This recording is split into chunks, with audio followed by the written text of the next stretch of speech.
Здравствуйте, товарищи. Welcome back to Russian Through Propaganda. Today's day 33, and today's topic is time expressions. So before we get to verbs of motion, which I've already warned you about, those will come in a couple of days, and they're a very difficult topic. Today we're going to look at time expressions, and we're going to learn a few today and look at a few more tomorrow. Time expressions, of course, they're very useful, and most of them are fairly simple. The most difficult thing about them probably is that depending on the particular expression, we can see any number of cases used in the Russian. So, for example, it might be a lot easier if we could simply say something like, well, when we're telling when something happens, we use the accusative case. Well, unfortunately, we only use the accusative in certain expressions, right? So, in a certain expression, we may use what we could call the accusative of time, or in another expression, it could be the genitive of time, or later in the next chapter, we'll see the instrumental case used in time expressions. So essentially, we have kind of a laundry list or a grab bag, as I sometimes call it, of various case expressions, various prepositions, and so on and so forth, all just depending on the particular time expression. Like, for example, are you telling clock time? Are you saying on what day something happened? In what year? Are you telling for how long something happened?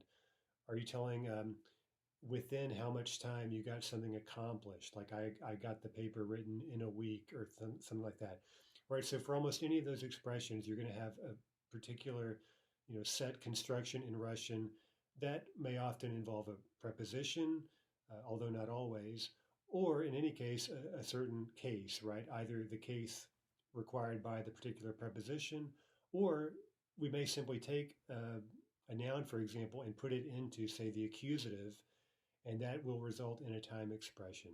Okay, so in short, this is kind of a jumbled topic, right? So we kind of have to just address it on a literally a case by case basis. And by the way, this is something we'll revisit in book two, and I think also down the road, right? We'll get a more complete summary of time expressions grouped by the case that's involved in the Russian. So if we start out with the poster today, все на коммунистический субботник, everyone to the communist subotnik. It's a very rather hard word to translate, but as we'll learn later today, it's related to the noun subota, which is the word for Saturday, right? So from subota, the day of the week, we get this bizarre Soviet noun subotnik, which essentially meant a voluntary work day, right? So normally you would expect to be off on the weekend, but if you were a true communist, a true shock worker or whatever, well, then you could volunteer, quote unquote, for a subotnik. And in fact, there was an equivalent for the word воскресенье, which means Sunday. From that, you got воскресник, which would have been a Sunday working day. Okay, so before we start using real time expressions, we need to introduce a few nouns, just basic units of time in Russian that we'll be using in almost all of these time expressions. So let's just look over these nouns. Секунда, minuta, час, день. That's a soft masculine. And remember that yeah is a mobile vowel, right? I think we've seen that noun used already. Anyway, неделя, soft feminine, месяц, semester, год. Okay, so those are some basic nouns. Now let's first begin with some time expressions involving the accusative. Okay, so we're going to group together a few fairly common expressions, and they all are going to involve the accusative case. So let's take a few of these nouns we just learned, and of course we could maybe use others in addition to the examples seen here. But let's take the word день. Okay, that is an accusative inanimate, a masculine inanimate noun, день. Now we can put that into the accusative. Now, again, for this particular type of noun, there's going to be no change there, right? So день could be the nominative. If we put that into the accusative, there's going to be no change. Okay, getting a bit fancier, we can add some adjectives to get some new expressions. And again, these are all actually in the accusative. Каждый день, весь день, every day, the whole day, целый день, the entire day or an entire day, right? Remember we learned весь and целый earlier. Каждый, I think, is probably new. Каждый, means every, each, or every. And again, used with time expressions, it requires the accusative, right? Каждый день. Here expressing not duration, but obviously repetition. Okay, what about неделя? Okay, with this verb, with this noun, since it's feminine, it's going to be a bit more, it's going to be a bit clearer that we're actually using the accusative, right? Because we're going to see a change for this feminine noun. So for example, if we make неделя all by itself accusative, we get an accusative time expression expressing duration. Неделю all by itself means for a week, right? Something was going on for a week. Now, the additional expressions, we're keeping the accusative, right? А-то у, я-то ю, каждую неделю, всю неделю, целую неделю. What about год? Okay, now we're back to masculine, so we're not going to see any change, but again, these expressions are all in the accusative. Год, for a year. Каждый год, every year. Весь год, целый год. Right? Now, of course, again, you could substitute some of the other nouns we just learned, like, I don't know, semester, right? Semester would mean for semester, right? Something was going on for a semester. Or, give one more example, каждый семестр, right? Every semester. Every semester I teach Russian, right? Каждый семестр. Okay, let's look at a couple of more examples, right? All of these express duration or repetition. And for that reason, they're going to be seen almost always with imperfective verbs, right? We could think of these expressions as red flags, right? Because remember, if you have something that's ongoing for a protracted period of time, right, for some long duration, right, that calls for the imperfective because we're talking about action that's ongoing for an extended period of time or repeated action, right? Those are two clear red flags, so to speak, for the imperfective aspect. Она год жила в Москве, right? She lived for a year in Moscow. Она каждую неделю звонила маме. Every week, каждую неделю, she would call to mom. Remember that звонить verb takes the dative. Она всю неделю писала статью. Okay, note the verb писала, right? Again, imperfective. She was in the process of writing this article. Well, for how long was she in this process? Всю неделю, right? The whole week. Or она целую неделю писала статью. Again, very similar in meaning, but maybe a bit more emphasis here. She spent an entire week writing the article or an article. So far we've seen some time phrases that simply involve putting the noun or the phrase into the accusative without a preposition. But as you might imagine, a lot of time expressions in Russian simply begin with a preposition, and that preposition in turn calls for a certain case. As we know, a certain preposition in Russian is always going to require a certain case coming after it. And so let's look at three examples of prepositions that require the accusative in time expressions. The first one is za. Now we're going to talk later about what za means generally. It usually has to do with behind, the idea of behind, but we'll talk about that next chapter. For now, we're using it just very specifically in terms of time, expressing time, right? За means within a certain time. So, for example, я прочитал целую книгу за неделю. I read the entire book. Now note the perfective, right? I got the entire book read. I read through the entire book within a week, right? In a week. Or я напишу письмо за час. I'll get the letter written completely perfected within an hour. Now here's yet another instance of where English may not be very helpful, right? Because when we say in a week in English, that can mean two different things. It can talk about some point in the future, right? Saying, for example, in a week, I'll leave for Russia, right? That's different from saying, I'll get this paper written in a week, right? So again, as we're going to see in one moment, those are two completely different expressions in Russian. And for that reason, it may be most useful to think of za as meaning within, right? Even though we might not always say that in spoken English, that conveys the very precise meaning of the Russian. I'll read the entire book within a week or I'll write the paper, write the letter within an hour, right? We're talking about how long it took us to get something accomplished.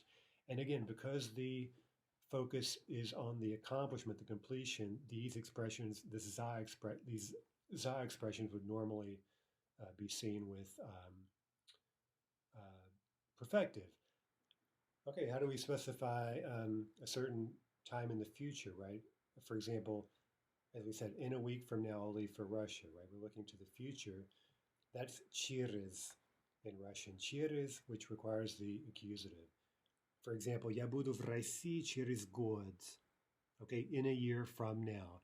Again, here, if you throw in the from now, if you're thinking of this in terms of the English, that will be more clear, right?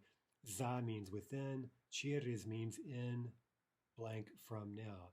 Концерт будет через неделю, right? The concert will be in a week from now. We're looking to the future. Okay, so again, be sure to differentiate between za and через, right? It's a very common mistake to use those, sort of interchangeably. Finally, one more accusative expression, and this actually isn't a preposition. This should really be called a postposition. And, a lot of textbooks wouldn't use that term, but, if you study other languages, not so much Indo-European languages, but for example, Hungarian, where we expect to see prepositions, like these words we put in front of, right? We position them in front of the noun they go with. A language like Hungarian will tend to use postpositions instead, meaning that whatever that word is, it'll come after the noun it's related to. So that may strike us as very unusual, and it is also quite unusual for Russian, but there's this one example we're seeing today, and there are a couple of others that we'll see later. Most of those aren't nearly as common. Right, so let's think of this as a postposition. It's nazad, and it requires the accusative, but again, it's just in terms of its position, it's coming after the noun it goes with. That noun is going into the accusative, the nazad comes after. So, for example, год назад я был в России, a year ago, right? Год is in the accusative, after it comes the postposition назад, я был в России. Or, for example, концерт был неделю назад.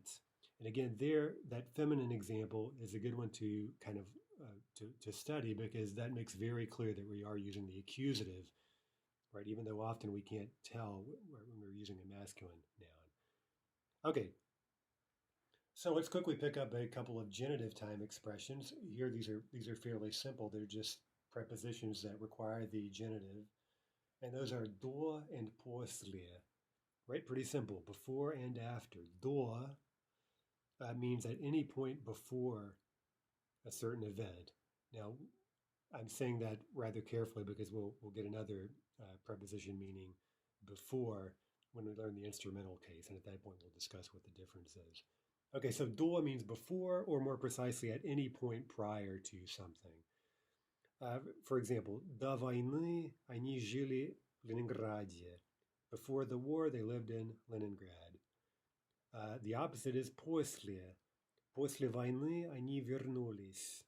After the war, they returned. And again, до and после both take the genitive. Okay, let's try to give a few time expressions here in 33a. Мы жили в России, and now let's express some durations, right? For a year. Okay, well, your starting point for these would simply be to, get the appropriate noun. That would be год.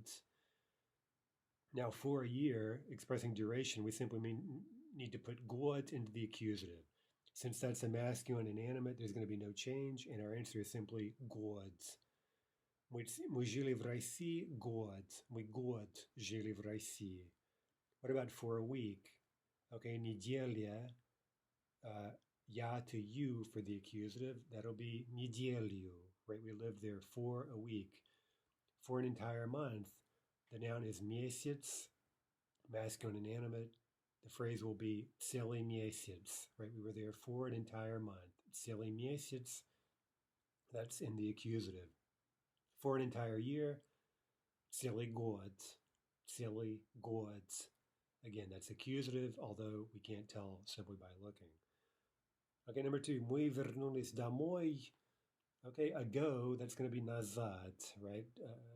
And again, we have to be careful to put the nazad after the noun. The noun is going to be in the accusative.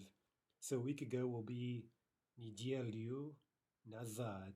Неделю назад. A month ago, месяц назад. Number three, мы будем снова в России, ... Okay, from now. Okay, so we're looking forward into the future. We're going to use через plus the accusative. Okay, через неделю, or in a year from now, через год. Number four, я тебе позвоню, I will call to you, right? Again, using the dative, I'll call you in a minute from now. Okay, so again, we're looking to the future. Через минуту, right? By the way, I didn't mention через literally means something like across. So we'll be using that later in other meanings. So it may be one way to think about that kind of more literally, right? Across, understood not in a spatial sense, but in a temporal sense, right? So I'll call you across a minute, right? In a minute from now, через минуту, or in an hour from now, через час. Number five, I call home every week. Okay, repetition. Неделя, right? We're going to need that in the accusative with каждый. Now, let's do this step by step. Каждая неделя would mean every week, but if we want to really use that in a sentence as a time expression, right, expressing repetition, it's got to go into the accusative. That gives us каждую неделю, or every month, каждый месяц. Number six, мы увидимся, blank, ... We will see each other before class. Okay, до requires the genitive. Okay, so let's see how well you remember your genitive endings. Занятие is a soft neuter. The ye will become ya, right? До занятия. Or after the lecture, that's going to be после, which also requires the genitive. Special soft noun here, лекция. It's going to be после лекции. Remember that if we say that ending very clearly, it should be two syllables. После лекции. Number seven, мы прочитали «Войну и мир», blank. Okay, note the perfective verb, прочитали. We're describing an accomplishment, right? We're telling how long it took us to successfully, completely read War and Peace. So we have to be careful, right? The idea here is within, right? We read it within a year, within a month, so to speak. Okay, so that's going to be за. За год, за месяц. Number eight, we solved the problem, the math problem, right? The problem in math within an hour, within a minute. Again, same idea, за. We're stressing accomplishment. Again, note the perfective verb, right? Not решали. That would mean we were trying to solve the problem, but rather perfective, мы решили. We successfully, completely solved the problem. По математике, за час, за минуту, right? Within, за plus the accusative. За час, за минуту. Look at a quick poster here. Вперед, на запад, right? Onward or ahead, right? Meaning forward progress, right? March onward to the west. На запад, right? Now we know that запад is a non-noun, and this is a kind of a preview of what we'll be doing in a couple of days. На западе, as we know, means in the west, right? Location. На запад, we see there not the prepositional case, but the accusative, and that's expressing motion toward a location. So we'll talk about that in a lot of detail here in just a couple of days, right? But anyway, на запад, to the west, westward. Вперед. Вперед means onward in the sense of keep marching, right? And as you might imagine, it's a very common word in Soviet propaganda and just sort of general discourse, right? The idea is always we're on the march, we're moving forward towards communism, right? We'll return to this idea later. And by the way, if you check out some of the late Soviet rock songs that I've got in my blog, look for that on the website, russianthroughpropaganda.com. I'll talk about this idea of forward motion. And in fact, we'll probably mention that in a couple of days here when we get to verbs of motion. And we'll see rather interestingly that some of them are almost never seen in Soviet propaganda or official Soviet discourse because of the very important ideological distinction between aimless motion and the idea of being on the march, вперед, forward, right? Being on your way somewhere to some glorious destination as opposed to wandering aimlessly. Okay, so it's kind of interesting how ideology really is at play even in one's choice of verbs of motion. Okay, anyway, the only reason this poster is here is that the opposite of period is nazad. Nazad, again, if we understand it spatially, it means movement backwards, right? So that again helps us explain how that came to mean ago in a temporal sense, right? Pointing to the past, that is looking backwards through time. Okay, here are a few discussion questions you can practice at home. Okay, как часто ты звонишь домой? Каждый день? How often do you call home? Каждый день? Okay, so you might just use a каждый expression, right? Every day, every week, every month, every year. Or you could say never. Я никогда не звоню домой, right? I never call home. Okay, number two. Ты всегда делаешь задание до занятия? Do you always do your assignment prior to class, right? Do you do it before class? До занятия. Number three, где ты был час назад? Or где ты была час назад? Okay, где, that's going to call for a prepositional expression, right? Were you на лекции, на уроке, в магазине, в кафе, в библиотеке, right? Just give a prepositional location. Number four, где ты будешь через час? Well, where will you be an hour from now? Через час. Okay, again, that calls for a prepositional expression. Other где questions. Где ты был год назад? Where were you a year ago? Or где ты будешь через год? Where will you be a year from now? And a year from now. Okay, let's learn the days of the week and how to, first of all, just simply what are they called? And then how to use them in time expressions to say things like, well, something happened on Monday, on Tuesday, on Wednesday, and so forth. Okay, so we're going to be answering questions like, какой сегодня день? What day is it today? What sort of day? What day is it today? And you see they were simply asking that in the nominative, right? We're simply asking someone to name whatever day it is today. Now look at the answer to that. Сегодня пятница, or simply пятница, right? So as you might imagine, if we're simply naming the day, we're not telling when something happened. We're simply answering the question какой день, or saying what day it is. We simply use the nominative. We simply name it. But if we want to say on what day something happened, well, we're going to get an expression, as we might expect from English, right? We use on Monday, on Tuesday. Okay, so what's the equivalent for Russian? Well, it's v plus the accusative, right? Now we're seeing already, and more on this in a couple of days, that v is a preposition that takes more than one case in Russian, depending on how it's being used. Right now, with time expressions, including this day of the week expression, on what day, v is going to be used with the accusative. В какой день у нас контрольная? On what day do we have a test? The answer would be в пятницу, right? On Friday. У нас контрольная в пятницу. Now note what's happened. We've taken пятница and we've made it accusative right after в пятницу. Now, two more expressions with days of the week. We can say to express duration, right? We can use с and до, meaning from and until. Those both take the genitive. Right, so this is maybe somewhat less useful, but anyway, it is still useful. Как долго ты будешь в Москве? For how long will you be in Moscow? Как долго, right? We're asking for a duration. For how long? Well, from Monday until Friday. С понедельника до пятницы. Right, from Monday until Friday.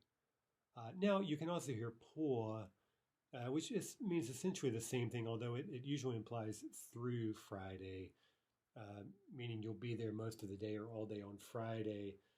That would be с понедельника по пятницу, Po in this usage requires the accusative. If you wanted to be clear that you're staying through Friday, you would throw in the adverb включительно, right? So you'd say, for example, с понедельника по пятницу включительно, right? Meaning inclusive. Okay, I just mentioned that just in case you wonder. Just some things I throw into the book just to kind of be complete, right? Things that I know have come up in my own experience, and maybe you're wondering, but some of the stuff may be a little bit too advanced for us at this stage. I mean, we've only been studying Russian for a few weeks, for God's sake, right? Can't learn everything instantaneously. Okay, anyway, now let's learn the days of the week.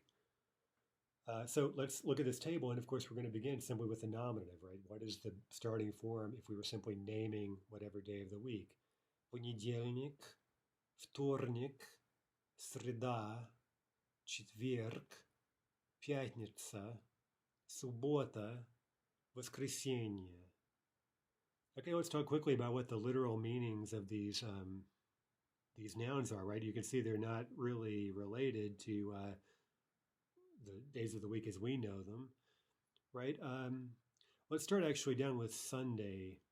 The modern Russian for Sunday is воскресенье, which literally means resurrection. So you can tell that has religious roots, right? This day of the week, again, literally means resurrection. So it's taken from Christianity. Now, that's somewhat of a Russian peculiarity. Most Slavic languages have a word for Sunday that's something like nedelya. Right now, we've seen that in Russian, that word means week.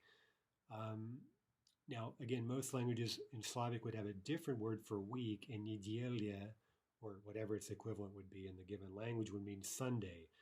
Now, what does that word literally mean? Well, you might be able to guess. Nedelya. Can you analyze that and pick apart any constituent elements from other words you know? Well, the nye should be easy. Nye is negating something, right? What comes next? Diel. Okay, we've seen that from in the verb, for example, делать. Okay, so it has to do with doing stuff, or we could say working, right? So basically, the historical meaning for nedelya was the day you don't work, right? Now that explains why, still in modern Russian, the word for Monday is понедельник. Понедельник. Po, traditionally in Slavic, meant after. It doesn't mean that usually anymore in Russian. So понедельник is literally the day after the day you don't work. Right, so it's kind of a tricky word, but it's an interesting etymology. Понедельник, literally something like the day after неделя, the day after the day you don't work. Okay, let's move on. Вторник is related to второй, which means second. So вторник is simply the second day of the week. Wednesday, среда, that word is actually a noun generally, which means the middle or the environment or the milieu or something like that, something to that effect, right? That's its basic meaning. So sreda basically just means the middle day of the week, the day in the middle of the week. Thursday, четверг, is related to четвертый, which means fourth. Or четыре. By the way, we still haven't learned our numbers, have we? We will eventually, don't worry. Okay, пятница, that means Friday. That's related to пять, which means five, or пятый, which means fifth, right? So пятница is the fifth day of the week. And finally, суббота, that's related to Sabbath, the word Sabbath, right, for Saturday. Okay, so some rather interesting etymologies there. But at any rate, we have a list of new words to learn. Once we've learned them, we can use them in additional expressions, right? Starting with the v expression. What if we want to say something happened on Monday, on Tuesday? Well, in Russian, that's v plus the accusative. You'll see this over and over again in Russian, that for so many expressions, it's just kind of a formula, right? And once I tell you the formula, there's really not a whole lot more to say about it, right? So to tell on what day, that's v plus accusative. There's really nothing more to say about it. So let's go down the list and we'll see which of these change. Now, the only ones that are going to change in the accusative are going to be the feminine nouns, right? So в понедельник, on Monday, во вторник, on Tuesday, в среду. Now note the stress shift, that's fairly unusual. В среду. В четверг, on Thursday, в пятницу, субботу, в воскресенье, on Sunday. That neuter doesn't change either. Okay, now if we use sa and dua, then we're going to get genitive endings. Okay, so again, let's just run through these and see how well you remember your genitive case endings. Let's just do the first column. С понедельника, со вторника, со среды. Okay, note that in со среды, we're getting the mobile vowel there because of the rule we learned, right? We have the sa followed by another sa plus an additional consonant, right? So that in those instances are almost always going to call for a mobile vowel to come in. Now with vtornik, that's somewhat less predictable, but we can tell that we have a somewhat tricky cluster there, right? So vtornika, vtornika. That's pretty hard to say even for a Russian, I think, right? Although it's certainly not impossible. But right, whatever we may think of that cluster, it is usually broken up in standard Russian. Со вторника, со вторника.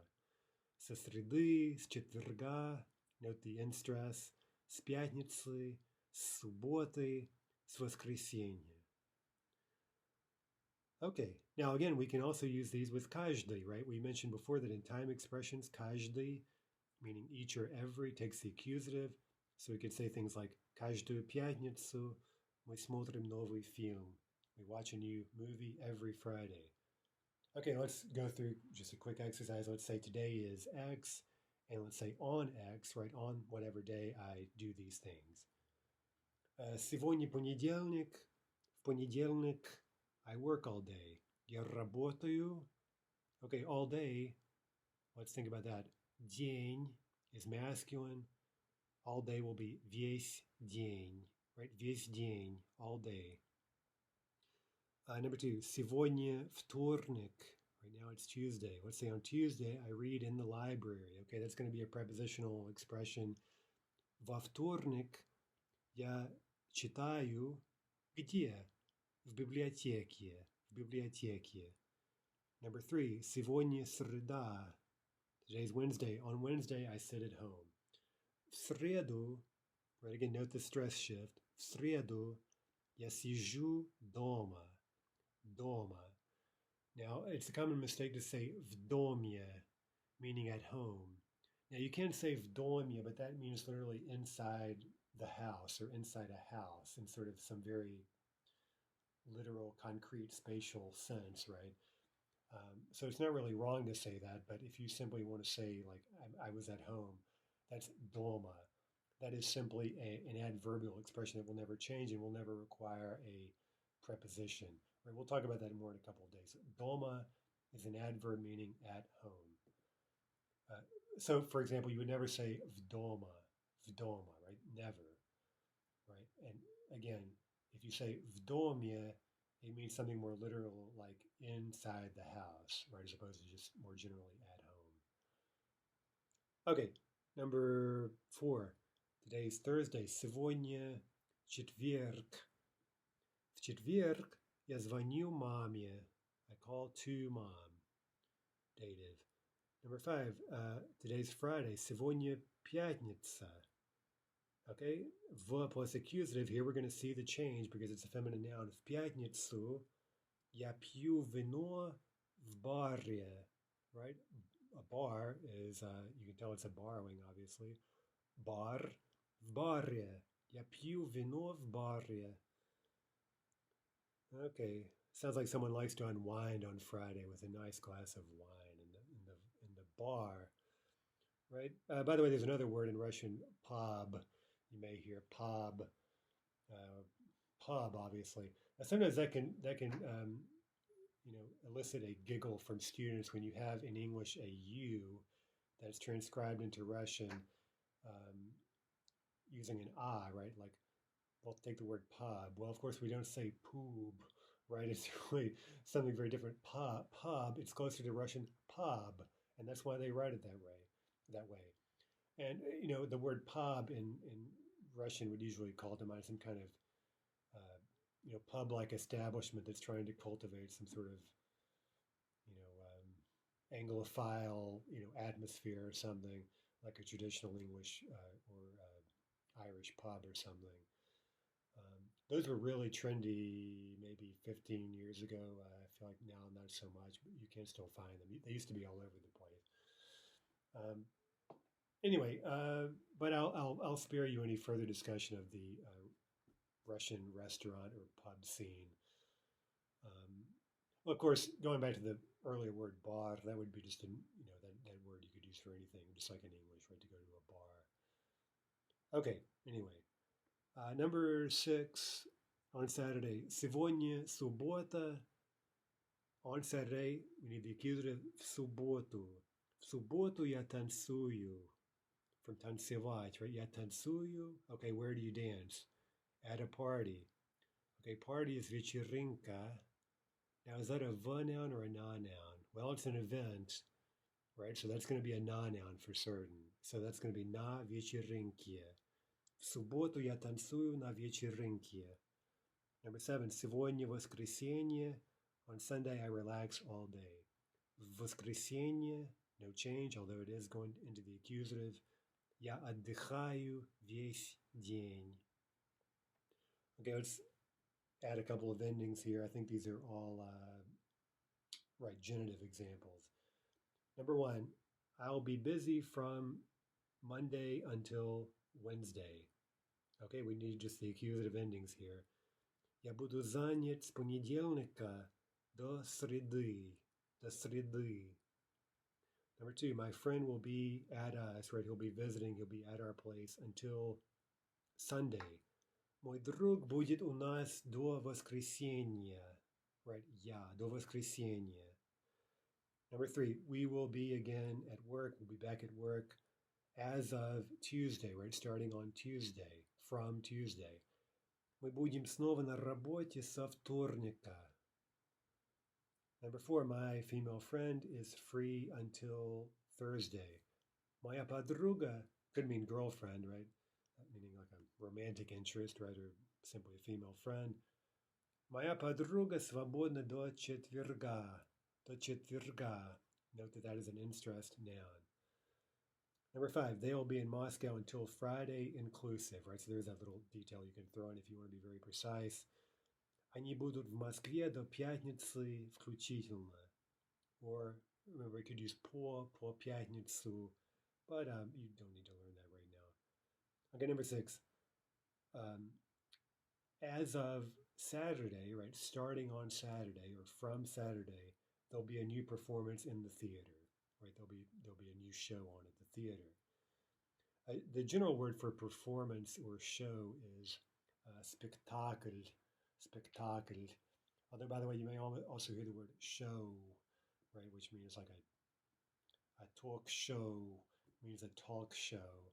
And by the way, look at that transcription. I don't know if I've ranted about this yet, but Russians apparently have the impression that when we say a word like talk, we don't say the L. Another example is Luke Skywalker, right? If you look at how that's transcribed, right, there's no L there. And I don't really think that's true. I think we normally do say the L. I don't think it's dropped. I mean, it may be maybe not always pronounced clearly, but a talk show. I don't think we say talk show, talk. Right? Is it me? Am I crazy? Okay. Anyway, I don't know.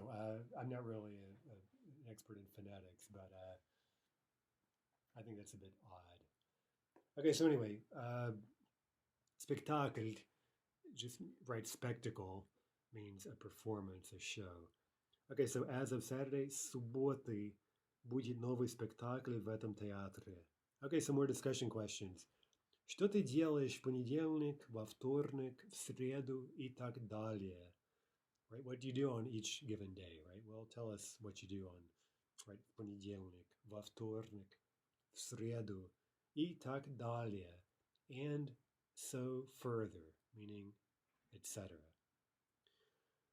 Okay, number 2. Какой день у тебя самый трудный? What day is the hardest for you? What's your hardest day? What's your worst day of the week? Okay, so there we're simply asking какой день. We would simply answer with the nominative, right? Simply name the day, right? Maybe it's my worst day is usually понедельник because I teach like 5 classes or something, almost in a row, right? So Anyway. All right, number 3. Какой день недели твой любимый день? What day of the week is your favorite day? Well, geez, I don't know. Мой любимый день – это, наверное, суббота. Может быть, да, суббота. Okay, number 4. В какой день у нас контрольная по русскому языку? Right, on what day? And again, note the v, right? We're asking about when something's happening. В какой день? Okay, well, check your syllabus, right? I don't know when the upcoming test is, but let's say it's on Friday. That would be в пятницу, right? В пятницу. Don't you love it when tests are scheduled on Friday and it just ruins everyone's day? Okay, let's look at a few more items. This is pretty easy, actually, and this is one case in this book where the tables may be a bit of overkill because the grammar is pretty simple. Although, again, I know from experience that sometimes as a learner, if you don't have a table, you kind of second guess yourself. So sometimes it's reliable to just be able to refer to a full table, even though it may make the topic look more difficult than it actually is. Okay, essentially, we can use 3 adjectives meaning this, last, or previous, and next, or following, with days of the week. So this is really useful, right? How do we say something like last Monday or next Monday? Well, we simply throw in an adjective. So this is actually a really easy topic. The adjectives are one that we already know, этот. Just like in English, we say, this Tuesday I'm going somewhere. We use this, right? Same thing in Russian. We use этот, right? Now, last Tuesday, for example, would be in Russian proshly. Proshly, we're going to learn this in book 3, I guess. That means literally something which has gone past, right? So it means literally the past or the previous or the last Tuesday or whatever. That's proshly. Finally, we have a bit of a mouthful, следующий. Следующий. That is a participle, a present active verbal adjective in Russian. We'll learn about those in book 3 as well. That's from the verb следовать, which means to follow. So again, we get from that verb this rather fancy form. We're going to have to learn about that later in book 3. Следующий, which means literally following. Or we'd say in English usually next Tuesday or whatever. Okay, so all we're going to do is throw in those adjectives, add those to a v expression, followed by the accusative case to tell, on this Tuesday, or something is happening this Tuesday, last Tuesday, next Tuesday, etc. Let's just do one row of these. В этот понедельник, в прошлый понедельник, в следующий понедельник. Or let's pick up a feminine one. В эту среду, right? On this Wednesday, в прошлую среду, last Wednesday, and в следующую среду, right, next Wednesday. One other useful noun we haven't seen yet is раз, which means time in the sense not of like chronos, but a time you did something, like an occasion, right? So в этот раз, right, this time, в прошлый раз, last time, в следующий раз, next time. Okay, let's fill in a few blanks. Again, this is pretty easy. We're just adding this additional adjective to be more specific. This Saturday we have to work. Okay? В эту субботу нам надо работать. Last Saturday we were free. Okay? We're still talking about субботу, right, on a Saturday, but what Saturday? Well, last Saturday, в прошлую субботу. В прошлую субботу мы были свободны. Number 3, next Monday. В следующий понедельник. В следующий понедельник я приготовлю ужин. Okay, number 4, I make dinner every Monday. Я готовлю ужин каждый понедельник. Right, now there with каждый, we don't really need the v. We could use it, it's not a mistake, but you can just drop it. So that's a bit of a special situation. Каждый, you can just follow that up directly with the accusative case. Я готовлю ужин каждый понедельник. Number 5, last time I made борщ. Okay, we need the word раз, right, meaning a time we did something, not time generally, like time and space. Okay, last time I made борщ. В прошлый раз я приготовил борщ. This time I'll make soup. В этот раз я приготовлю суп. Next time I'll make potatoes. В следующий раз я приготовлю картошку. Okay, so again, we're simply using v plus the accusative, vras, and we're throwing in an adjective to specify which ras, right, which time. Okay, finally, let's look at a few other time expressions, specifying which day, week, month, semester, or year. Well, with these, we can use these. We can make prepositional phrases out of these nouns, essentially, right? Now let's think, right? How do we use the prepositional? Well, we've seen already that it can be used to express location, obviously. Here we're using it in a temporal sense, right? We're saying things like in a given semester, right? Not in a spatial sense, but in a temporal sense. And just as we learned before, right, we should expect the to be used sort of by default. That's going to be the most commonly used um, preposition, right, with the prepositional case. The only exception or major exception with time expressions is the noun неделя, which is treated as a non-noun. Okay, so that's actually really important because it's such a frequently used construction, right? You're talking about something happening this week, next week, last week. In Russian, неделя is a non-noun, so we're going to get na, right? So you could think of it literally as something happening on this week, on last week, on next week. Okay, why is неделя a non-noun? I have absolutely no idea, right? There's really no rhyme or reason to it. I'm sure if we dug back historically, we might find some explanation, but the long and short of it is it's just kind of an accident, right? It's not consistent really in any way. It's simply a non-noun. Okay, so let's look over a table here. Well, we know that probably already. Сегодня, вчера, завтра. That's how we tell yesterday, today, right? Or today, yesterday, tomorrow, right? Сегодня, вчера, завтра. And what about week, неделя? Okay, there's the non-noun. So we'd say на этой неделе, на прошлой неделе, на следующей неделе. Note the prepositional case endings. Right? Месяц. В этом месяце, в прошлом месяце, в следующем месяце. Semester. Okay, we're seeing all of these other nouns are the nouns, right? В этом семестре, в прошлом семестре, в следующем семестре. And год. Okay, год.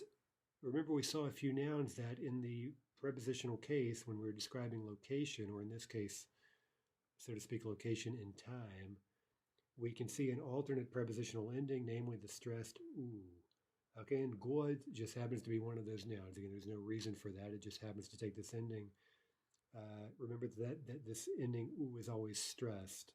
So we get в этом году, or в этом году, в прошлом году, в следующем году. Okay, very useful phrases there. Okay, let's fill in a few blanks. This week I'm busy, but next week I'll be free. Okay, this week, на этой неделе я занят, но next week, на следующей неделе, or simply here, since we have the repetition, we can drop неделя and simply say на следующей, right? На этой неделе я занят, но на следующей я буду свободен. Number two, last month I didn't cook, but next month I'll cook every evening. Okay, в прошлом месяце я не готовила, но в следующем месяце, or again simply в следующем, я буду готовить каждый вечер. Number three, this year we don't watch TV, but last year we watched every day. В этом году мы не смотрим телевизор, но в прошлом году, or simply в прошлом, мы смотрели каждый день. Okay, a few discussion questions. Что ты делаешь на этой неделе? Right? What are you doing this week? What are you up to on this week, literally? Что ты делал, or что ты делала на прошлой неделе? Right? What about last week? Number three, I bet you can guess the question. Что ты будешь делать на следующей неделе? Right? What will you be up to on the next week? Okay, that does it for today. Tomorrow we're going to look at a few more time expressions, and then on day 35 we'll start moving into our verb of motion material, which again is a major topic. I'm sure you'll find it fascinating and certainly very useful, but also, unfortunately, extremely difficult. But I'll guide you through it, and I'll spare you a lot of suffering that I took upon myself when I was learning Russian, because I don't mean to toot my own horn, but these verbs were not explained to me as well as I'm planning to explain them to you. And again, I may be almost too thorough, but I'm going to leave no stone unturned. We're going to learn these things well, and as I've mentioned before, we will have occasion to review them later because we will need to review these. They're that difficult. Okay, anyway, until next time, до свидания, товарищи.